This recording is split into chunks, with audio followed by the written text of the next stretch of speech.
What's up, everyone, and welcome to the Developing Young Athletes Network, the We Know All Network Nation. I'm your host, David Edwards, also known as Coach Edwards. And today we have an extraordinary guest joining us. He's a dynamic individual with a diverse background that is sure to inspire you.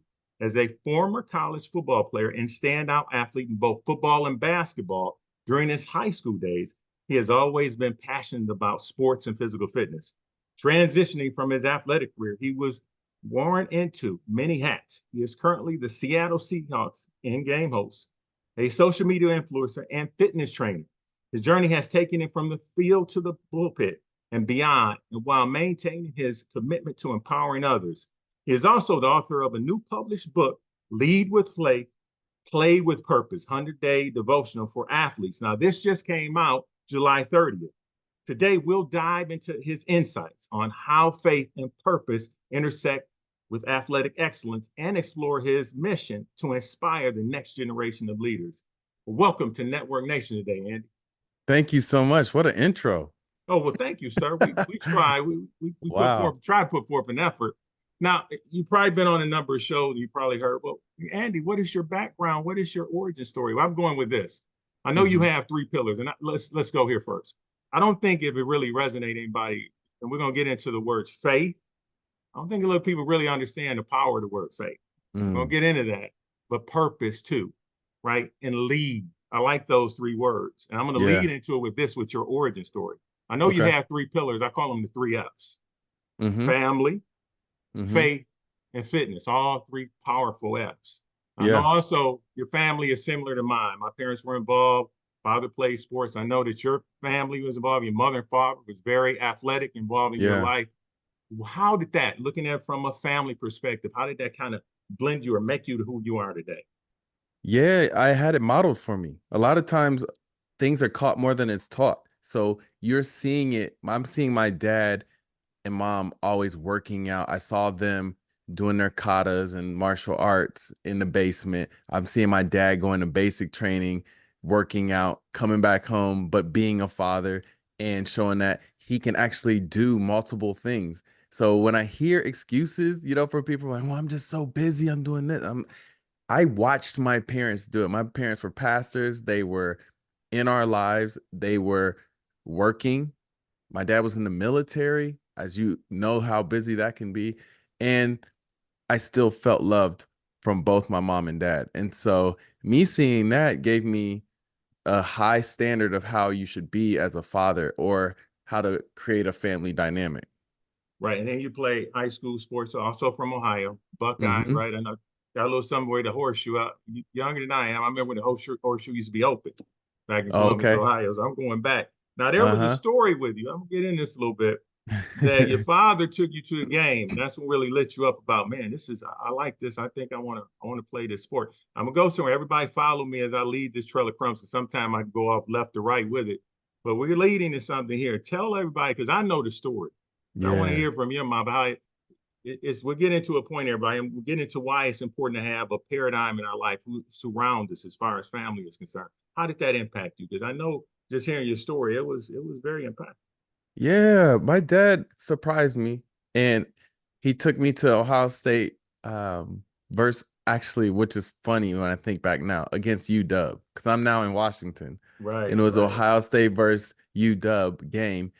And I remember sitting there and I saw all the players come out on the field. I still have, man, I have chills right now talking about it. I saw it, I had chills. I looked up at the horseshoe and I'm seeing people all around I mean, you have to be in that moment when you're seeing all those people going crazy and then the players run out. And it gave me vision. It gave me vision for my life. And I remember thinking to myself, I'm going to be on this field. I'm going to do this at some point in my life. I'm going to do this. And that was the beginning of my drive to really take it to another level for sports. Well, it's interesting is that it's interesting how you say the dub and you're there. I know you were mentioning how I think you were getting off playing with your wife or something, weren't you? And you're like, I got a feeling I'm gonna be working with the Hawks, right? They see that, yeah. Yes. You see where I'm going? Everybody see how Mm-hmm. certain things they happen for a reason. I'm before we get into the book, everybody, I'm doing a little different origin here with Andy because I think it's very important that this resonates with everybody because things don't happen for a reason. I don't believe that. I Mm. don't believe that. And I know with you is two things. I know let them know about. I know you went through the Reebok One competition, right? You got Yeah. there. Now Yeah. let's go through that a little bit. You were Okay. there. Was that something you prepared for? Did you say I want to go into this? I want to get into the Reebok competition. I've been preparing for this. This is what I want to do. Nope. Sure wasn't. The only thing that was remotely close to it was I have cards. I still have them. And I wrote on the cards. I have a thing called the outlandish list. So Mm-hmm. there's things on this list that only a couple people would know. But on that list was I wanted to be represented by Nike, Reebok, one of these places. I didn't ask to be a face of Reebok. I didn't ask to be a part of like a whole competition. However, I put it there and God opened the door for me to. I remember getting a I remember getting an email from Reebok and they said, "Hey, you've made it to be a part of the Reebok competition." I'm like, "What? Can you send some pictures?" I thought it was fake, so I had to have my wife double check it. It Right. seemed real. I sent in my pictures. Before you know it, 2 weeks later, I get a call saying, "Hey, you made it to uh the top 16." So now I had to like create a video and put it out there. And actually, I was on my way back to Columbus because I was in California at this point. I'm Okay. going back to Columbus to my brother's wedding. So as I'm seeing this email, I'm like, okay, I got to put a video together and get it back to them. So I pulled out my phone and I shot footage with my best friend in Ohio at Ohio State campus. I mean, it's just funny how it all ties together. But put it all together, sent it to them, found out I made it to the top four. They flew us out to Boston. I competed with the other three. They sent us home. We didn't hear anything until later on, a couple months. And then they flew us back for the grand announcement. And I won and became the face of Reebok. Wow. And then how many people really applied for this? So everybody gets an idea. Oh, I think it was like 970 people. I Wow. think that's the exact number. And think about it, you didn't even it's not like you were sitting out, you were prepared. That's just why I'm talking about faith, right? I think Yeah. sometimes people they don't realize that faith is I was just talking to somebody the other day about this, is they talk it, but faith comes sight unseen. It's when you're willing going through a Mm. trial and tribulation, your life to say, you know Yes. what, this door is closing, but I know another one's gonna open. I don't know Yes. when, but I'm walking with it. You see, and in Right. sports, we got to teach that. I'm not going to go down another rabbit hole with this, but I think in sports, athletes have to, because one of the issues I have is the term beyond the lights. When we talk about us, I'm also a former athlete, and we hear it as that after we're done with sports, that's it. But that's beyond faith to me. Yeah. Light is faith, right? Hmm.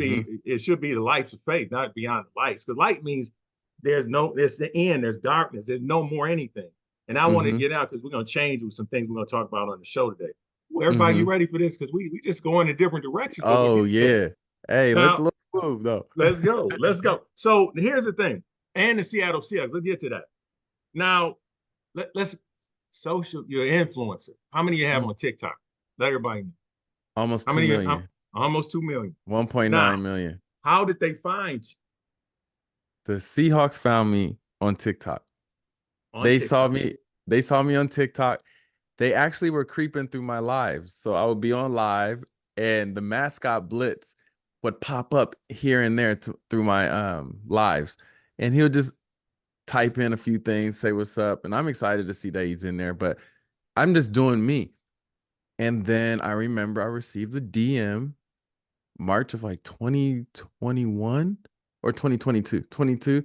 And they invited me to come out to the VMAC and do a influencers combine. So it's like a mixture of doing basically the NFL combine stuff against other influencers, but really they wanted me to come out there so they can meet me. And Okay. they told me that they loved my spirit and who I was, and they thought that I needed to bring that to the 12s. And they wanted to create more of a family feel.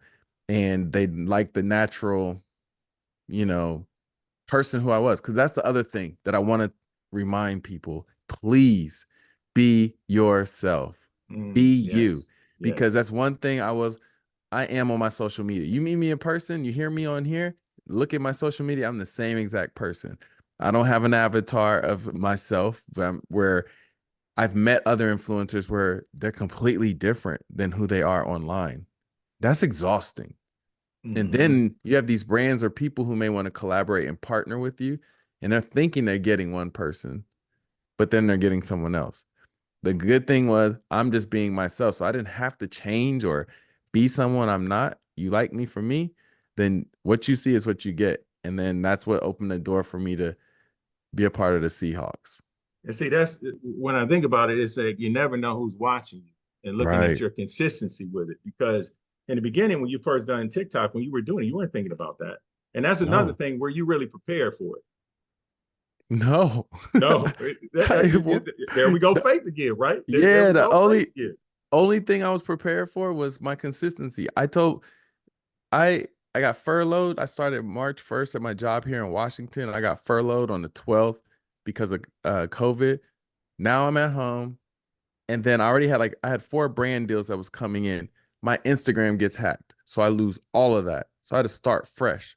April 1st, I'm like, okay, I'm gonna run over here and jump on TikTok and really give to it. And I'm posting every single day. No exaggeration.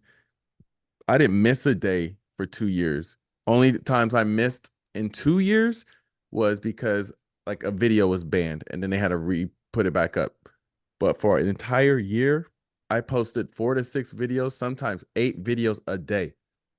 And my wife Mm. would tell you, she saw me just grinding it out every day. I treated it like a TV show.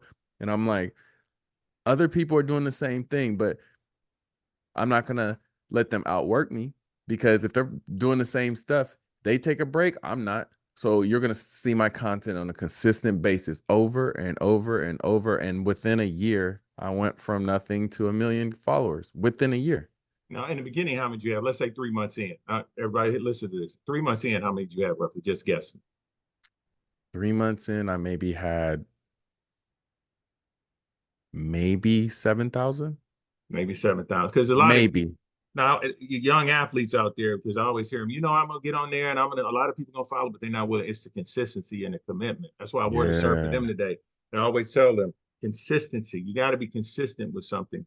Now, this is Hmm. leading to this here as we get into the book. Are you loving what you're doing right now? Are you living your purpose right now? Yes. Your I family love it. paid a part in that, didn't it? 100%. 100%. If you wouldn't be there where you are unless that, we're going to get into the paradigm. That's why I want now. We're going to transition. That's the way I wanted to do the backstory. Let's get into the book. Lead with Hmm. faith, with a focus, right? 100% devotional. What inspired you to create this? Where did the passion, where did the drive come in? You know what? This has to be done. It had to be something that Oh yeah. really wouldn't allow you, because I was taught this long. A friend of mine told me, like, with vision, he said, Dave, listen, man, that's your dream. I'm not losing sleep at, but you are. So and Hmm. that's up to you to Hmm. manifest this into a reality, no matter what it takes. Right. And so with you, did you go through that? Was it something that not only inspired you, it pokes you. It wouldn't go away. You This had that ate voice. this ate at me when I was in college playing ball. Mm. This was birthed then. I did this was just a matter of timing because I went through all the things in here in this book that is to Hold the save book you. up for him. Hold the book up for him, Andy. I'm gonna have it on here too. Everybody look. Okay. You see the cover? It's on what? Tell them where it is. On what? On Amazon, right? Amazon, Target, Walmart, Barnes and Noble, anywhere books are sold. This is where this is at. All right, we see it, everybody. You see I got that in there? There we go. Slick. I love Yeah, it. I got you. So go ahead. Let's get back to it. When I went through a lot in college, and I remember telling my best friend, I actually just talked to him before I got on this podcast. Um, I wish there was a book out there that would have helped me learn through this subject, this situation, this situation. The only thing I had, it's not a bad thing, but it was just to get wisdom. It was Proverbs. So I went through Mm. Proverbs monthly. I'm in training camp. If it's August 7th, I'm reading Proverbs 7, Proverbs 8, Proverbs 9, just to get godly wisdom in me. But there wasn't anything telling me to watch my circle. There wasn't anything in there telling me about, some of the people who are going to try to jump into your life for certain reasons.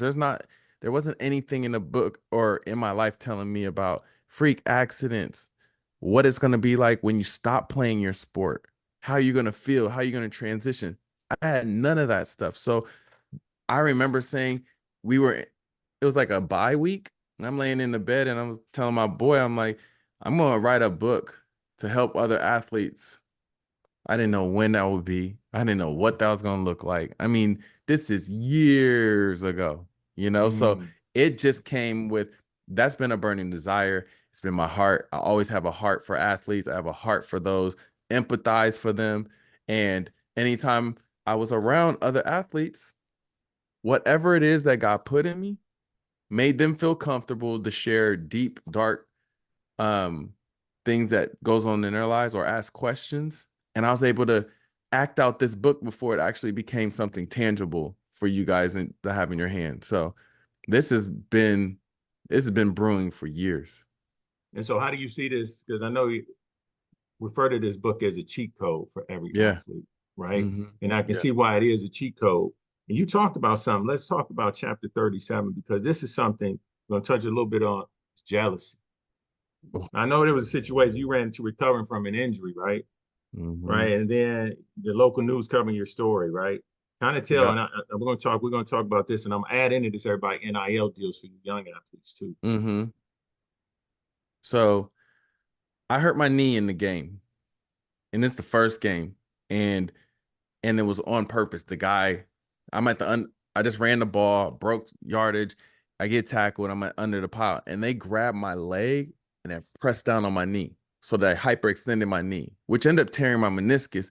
But you're Mm, in the moment, so I know something happened, but I kept playing.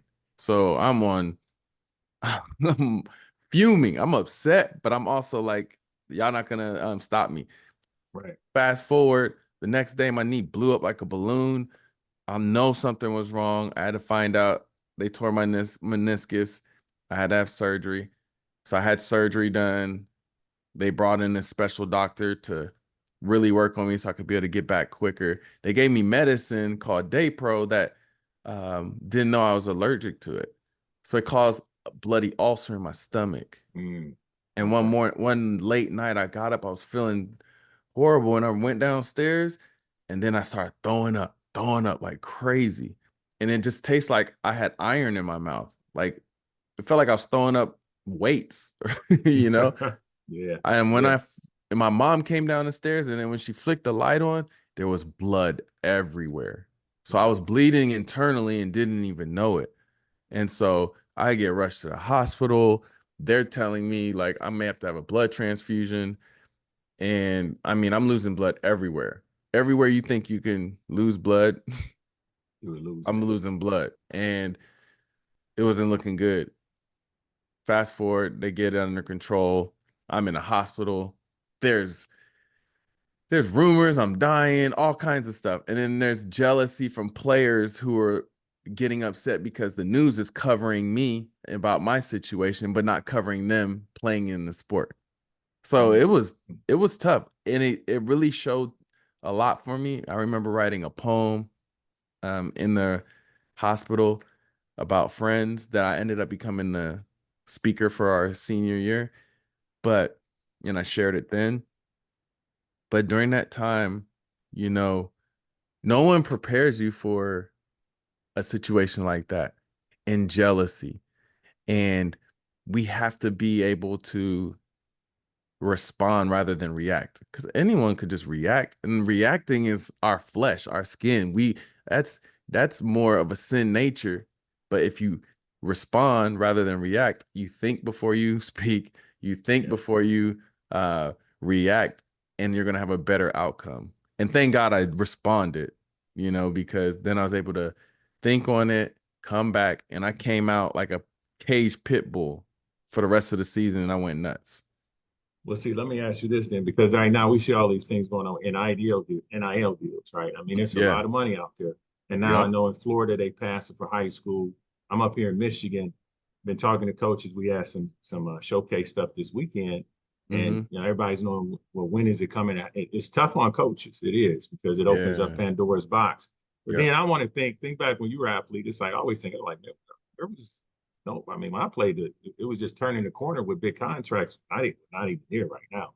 But the point Mm-hmm. is that we're sitting and I'm looking and it's dealing with jealousy still because there's jealousy out there. And you Oh know it yeah. is because I just heard one of my alma maters is in the Olympics and he didn't have a sponsor making it. And it was frustration because he ran the Olympic trials without a sponsor. And he's been top in the Mm. world. And it was Mm-hmm. frustration because one of our alumni had interviewed. And the thing is it's got to be where it's sitting where there's sponsorships or there's NILs. You're dealing with jealousy, but jealousy brings the wrong energy, wrong spirit. Yeah. And when Yeah. you got that on you, Mm-hmm. we don't need that. And you know what I'm talking about. How Yep. do we help them through that process? Because you know, and I know, not everybody who gets the deals, not everybody who is looked at it. There's some 2 stars that are really 5 stars because you know they're Mm-hmm. going through. Because right now it's a lot of money and a lot of people are trying to go get it internationally. We're talking about baseball is what gentleman from Japan. What is it? $700 million. Yeah. So I mean, you're seeing that kind of purse. More people were trying to get there, and you know it's going to be jealousy even more now than Mm-hmm. especially in my generation, because the money didn't come until you got to the pro level. It didn't come to Right. you. Well, there were some things going to colleges we didn't know, but it was Yeah. illegal then, you know. Yeah. So, Yeah. so your perspective, if you were talking to a group of young athletes, and I'm telling the ours be listening, what would you say to them? I would say to you, do you want what you have for you? Do you want what's for you? Okay. There are specific things that are for you personally. Each athlete, not every, just like every one of us, you look at your hands, look at your fingerprints. No one else has those fingerprints. And if you just trust the process, no one wants to hear that. But let me tell you, God will open doors that no man can shut, and he will close doors that no man can open. If he is closing a door, trust me when I tell you that is for your benefit. When he opens the door, that's for you. And there are deals out there that aren't all worth it. There's some deals out there that it's not worth it for you. You know, like you have an expectation of who you are, and you don't want to sell your soul just for a purse. You don't want to sell your soul for just a certain amount of money. And just because the next person may be getting that deal, if you just be patient and trust God in the process, you'll look back and be like, man, thank goodness I didn't take that one because I didn't know this deal was around the corner waiting for me. And that's so hard in the beginning. But once you start doing that and sit in a passenger seat and let God be in the driver's seat, you're just along for the ride. So now it's just like, hey, you may be thinking, I want to go stay at this awesome Holiday Inn. So let's go this way. God's like, no, uh-uh. God actually wants to take you to the Four Seasons. And that's gonna blow your mind. It's gonna blow your expectations. You it takes a lot of faith. It's gonna take a lot of faith, but it's so worth it. Your key ingredient that if you just hold on to and just be obedient to whatever God says, that's gonna get you far. And then you'll be able to look back and be like, you know what? I'm glad I wasn't jealous about that man in that deal. You never know what's connected to those deals that God's saving you from. And I could go down a whole rabbit trail, but there's just certain companies that may not have your best interest. But when you put God first and you're like, God, I'd rather you lead me in this whole NIL situation, he's got your best interest. So he's never gonna fail you. He's gonna make sure you're good. Mhm. Let me ask you this. This leads into this. Now, I heard this, I think it was on the barbershop with LeBron James. I know we talked about that earlier. LeBron Hmm. Brown at the barbershop. We all deal with the voices, right? Yeah. How do you deal with the voices in the head? A lot of times the voices can really help us kill our self-confidence. Hmm. Because I even watched the Olympics. I was like, I used to be a hurdler collegiately, and Sydney McCaughren. I watched her because she's the best 400-meter hurdler ever. She's like Edwin Moses. She's from a woman perspective, she's dominant. But Hmm. everybody ever watch what she does. Some people don't like certain things as far as when people are really focused. She's not really running around socializing, but you can see she has a mantra, just like Kobe had. She's into her zone. She's in her focus. She's controlling the voices. Because every Yeah. voice we hear is not us. Mm-hmm. Everybody thinks the voice. How, if you got to pick something out of the book to deal with negativity or self-belief or self-esteem, believing in self to negate that, what would that be? Light it up. You Hmm. are a light. Light cuts through darkness. The quicker you realize and learn that you are a light, you're going to have a different perspective of who you are and where you're at. God's going to put you in places to be able to light up darkness. He wants you to be able to light it up. You have to have that that supernatural confidence, not being cocky, but there's a supernatural confidence you need to walk with, and knowing that God's got me. I'm good. I'm called. I'm supposed to be here. I'm in this very moment. I'm in God's perfect will for my life right now. And I'm here to light it up in multiple ways. But I'm also here I want people to realize that the quicker you realize that it is not about you, it's about God, the less pressure you're gonna have on your shoulders, the less weight you're gonna have on your shoulders. You out there to play, you out there to ball, you out there to have fun and just be a representative of God. God gave you those gifts and talents for a reason because there's different demographics of people that is connected to. Different people are watching you perform and do the things that you do, and they want to see how you react and respond to different situations. And if you represent God the right way and just stay a light, you're going to always be a light in every situation that you come across.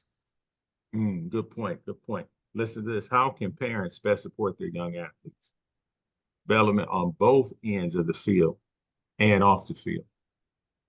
The best way parents can support is one, pray for your kids, pray for your athletes, because there's going to be times you should just be silent.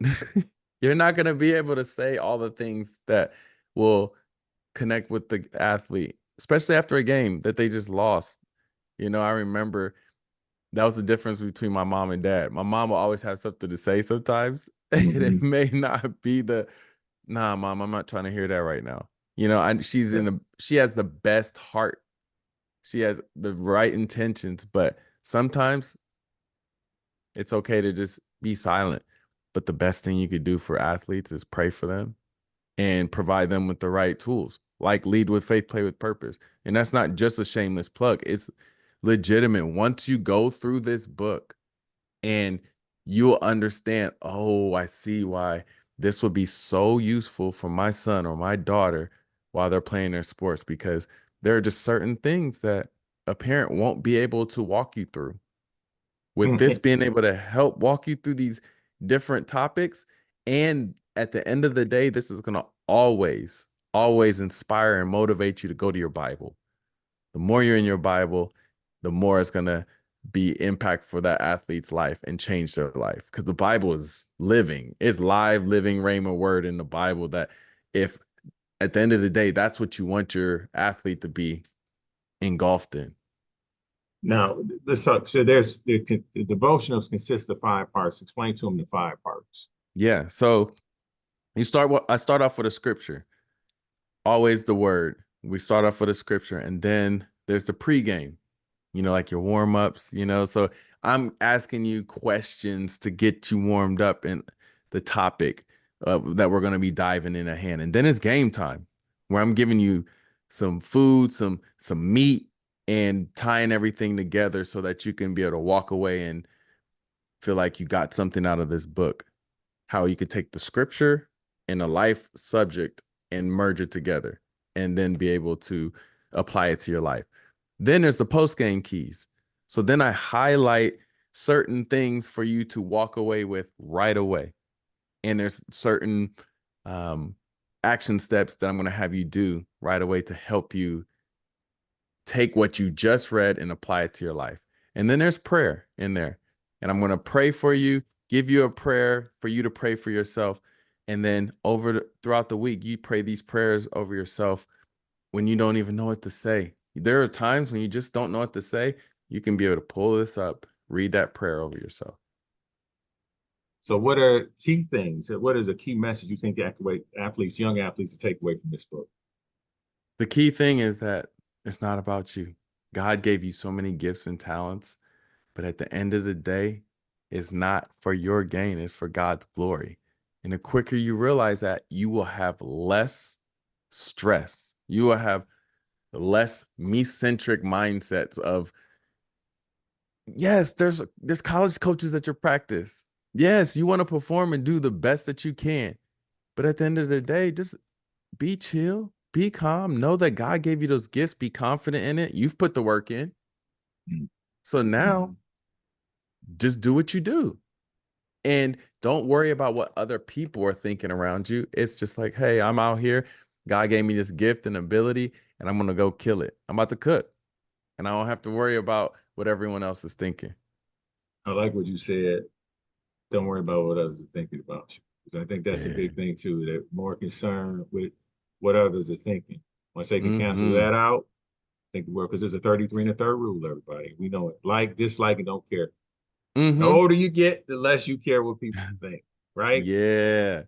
It's a Right? better, I'm telling you guys, as soon as you really do that, it's a game changer. Because there's going to be people out there trying to find your buttons to get you lit up or thrown off your course or have you off your game. But when you don't care about if I don't care about what she thinks, what he thinks, what they think, now you're able to be yourself and just be who God's created you to be. And the sky is the limit. Oh my Sky God, is the man. It's atmospheric. Space. I mean, you're out in space at this point. limit. Everybody, Andy Dooley, thank you for coming to Network Nation. Thank you so much for having me. I loved it. Now, how can our how can they reach you? On what social media platforms can they connect with you? We know TikTok's one of them. Yeah. I made it super easy for you guys. I'm on Instagram. It's Andy L. Dooley, Dooley. TikTok is the exact same. You type in YouTube, Andy L. Dooley, my YouTube's gonna pop up. And there's a lot of dope stuff coming for YouTube. So stay tuned. It's gonna be a lot of this coming to life from the book on the channel. So I'll be able to touch on multiple subjects as well outside of this book. So you guys want to stay tuned. It's Andy L. Dooley. My Twitter is the exact same. So everybody stay plugged in. We also have information on our site at the dyanetwork.com. Again, Andy, thank you for coming to Network Nation today. Thank you so much for having me.